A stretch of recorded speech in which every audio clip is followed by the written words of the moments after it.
Good morning students.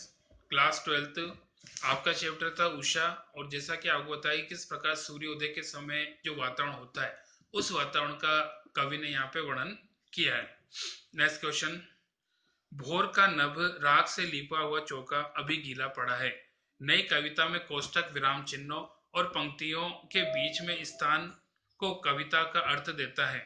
उपयुक्त पंक्तियों में कोष्टकों में कविता का क्या विशेष अर्थ पैदा हुआ है, समझाइए।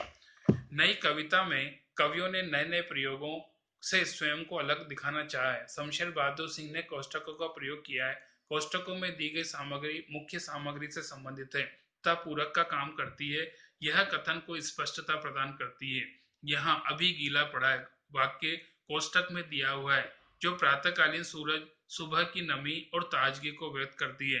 कोष्टकों से पहले के वाक्य से काम की पूर्णता का पता चलता ही है, परंतु स्थिति स्पष्ट नहीं होती। गीला पड़ने का कथन अभी अधिक प्रभावपूर्ण बन जाता है। नेक्स्ट, अपने परिवेश के उपमानों का प्रयोग करते हुए सूर्योदय और सूर्यास्त का शब्द चित्र कीजिए। सुबह के समय सूर्य उदित होते समय ऐसा लगता है मानो नीले सरोवर में स्नान करके कोई बाहर आ रहा हो। सूर्य की किरणें धीरे धीरे आकाश में छा जाती है। ओस के कणों पर सूरज की किरणें अद्भुत दृश्य उत्पन्न करती है तथा प्रकृति के दृश्य का पल पल बदलते हैं। पक्षी चहचहाने लगते हैं। पशु और मानवों की नई शक्ति का संचार होता है। न जीवन सजीव हो उठता है। जैसे जैसे शाम होती है सूर्य एक थके हुए पथिक की भांति धीमी धीमी गति से अस्त होने लगता है। पक्षी अपने घरों की तरफ लौटने लगते हैं। सूर्य का रंग लाल हो जाता है मानो विश्राम करने जा रहा हो।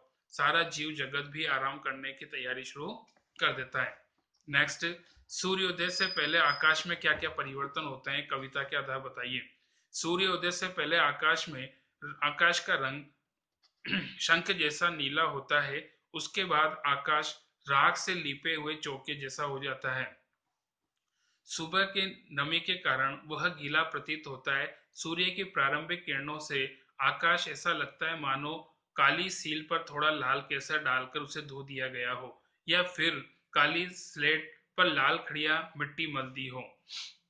सूर्योदय से समय सूर्य का प्रतिबिंब ऐसा लगता है मानो स्वच्छ जल में किसी गोरी युवती का प्रतिबिंब झिलमिला रहा हो। नेक्स्ट, उषा कविता के आधार पर उषा के जादू को स्पष्ट कीजिए जो सूर्योदय के साथ टूट जाता है। सूर्योदय से पूर्व उषा का दृश्य अत्यंत आकर्षक होता है। भोर के समय सूर्य की किरणें जादू के समान लगती है।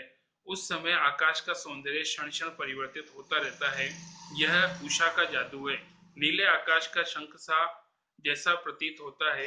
काली सील पर केसर डालकर धोना, काली स्लेट पर लाल खड़िया मल देना, नीले जल में गोरी नायिका का झिलमिलाना प्रतिबिंब आदि दृश्य उषा के जादू के समान लगते हैं। सूर्योदय होने पर ये दृश्य समाप्त हो जाते हैं। नेक्स्ट, स्लेट पर या लाल खड़िया चाक मल दी हो किसी ने, आशय स्पष्ट कीजिए। कवि कहता है कि सूर्य के समय अंधेरा होने के कारण आकाश स्लेट के समान लगता है। उस समय सूर्य की लालिमा युक्त किरणों से ऐसा लगता है कि किसी ने काली स्लेट पर लाल खड़िया मिट्टी मल दिया हो। कवि आकाश में उभरे लाल लाल धब्बों के बारे में बताना चाहता है। नेक्स्ट, भोर के नभ को राख से लिपा गीला चौका की संज्ञा दी गई है, क्यों? कवि कहता है कि भोर के समय ओस के कारण आकाश नमी युक्त और धुंधला दिखाई देता है। राख से लिपा हुआ चौका भी मटमैले रंग का होता है। दोनों का रंग लगभग एक जैसा होने के कारण कवि ने भोर के नभ को राख का लिपा हुआ चौका और पीला गीला चौका की संज्ञा दी है। दूसरे चौके को गीला लीपे जाने से वह स्वच्छ हो जाता है। इस तरह भोर का नभ भी पवित्र होता है। बाकी नेक्स्ट है।